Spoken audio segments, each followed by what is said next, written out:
Hey guys, welcome back to the channel. Today we're going to be talking about this brand new BMW X1. So this is the third generation of the X1 and they really changed a lot on this car, especially in the interior. So I'm going to take you through the interior and also the exterior. I'm going to tell you all about the specifications on this car. So let's not wait any longer, let's get started.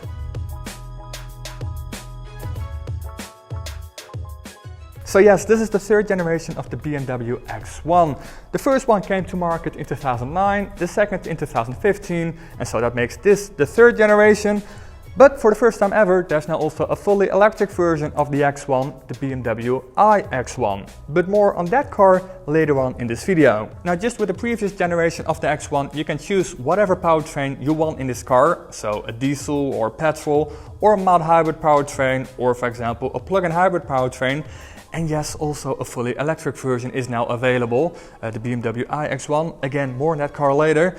Now BMW likes to call this the power of choice approach. So you can choose your own powertrain that fits your own lifestyle. So for example, if you do a lot of miles or kilometers, you maybe want to have the diesel or the petrol. But if you only do like short distance to your work, you can go for the plug-in hybrid powertrain. So you can do all those short miles, your daily commute, fully electric. Now with the all new X1 there are a lot of motor options, ranging from 136 horsepower up to 326 horsepower, which is now the top model, at least for now. And that model is a plug-in hybrid, by the way. Now as standard the car has front-wheel drive, as always, with the X1, but you can also get a four-wheel drive system as well, the X-Drive system, as BMW likes to call it. Now the most powerful version, which again is the plug-in hybrid version for now, will do 0 to 100 kilometers an hour or 0 to 60 miles an hour in 5.7 seconds. Alright, so that's already a lot of information, a lot of figures, a lot of numbers. Enough of that.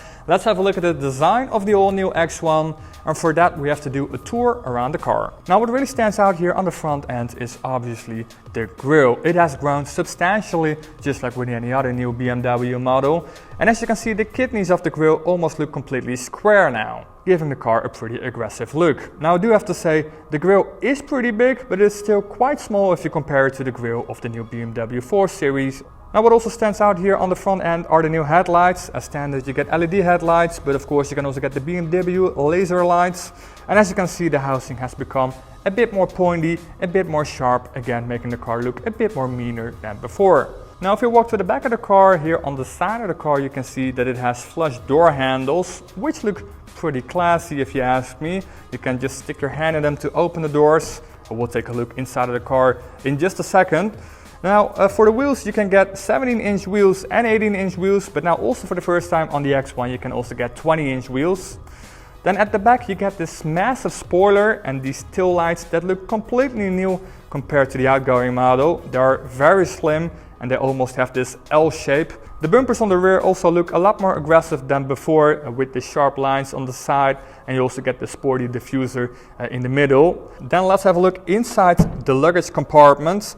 There's 540 liters of cargo space in the regular versions, so if you go for the diesel or petrol versions or even the mild hybrid versions. If you go for the plug-in hybrid version, you get 490 liters. And also if you go for the fully electric version, the iX1, you also get 490 liters of cargo space. Here in the back of the X1 there is a lot of room for passengers. You can easily fit 3 children next to each other, and I would say even 3 adults for like short distances. You got a lot of room for your knees and your legs here, and because the seats are up pretty high, you can easily put your feet under the seat as well. Now of course I've got the seat in the same seating position as I would use it when I'm driving the car, and as you can see there's plenty of room for my legs. Now there's also a lot of room for my head here, even with the panoramic roof here that does eat a little bit into the headspace, but still no problem for me. I have to say I am 180 centimeters, so I'm not the tallest, but definitely not the shortest. Now what else do we have here? You got 2 modern USB-C ports and some air vents here, and of course an armrest with 2 cup holders obviously. So let's have a look at the dashboard. Now like I said a million times in this video, this is the all new third generation of the X1, but I do have to say the exterior of the car still looks very much like a traditional X1 that just had a major facelift. However, here in the interior everything looks completely different. It looks nothing like the previous generation of the X1, and that's because here in the interior you get the BMW curved display. That's this massive screen that looks like one screen, but it is actually two screens integrated in one big panel. So you get this fully digital gauge cluster here in front of you behind the steering wheel, and you also get this massive infotainment screen, and there behind one glass panel, so that's why it looks like one big screen.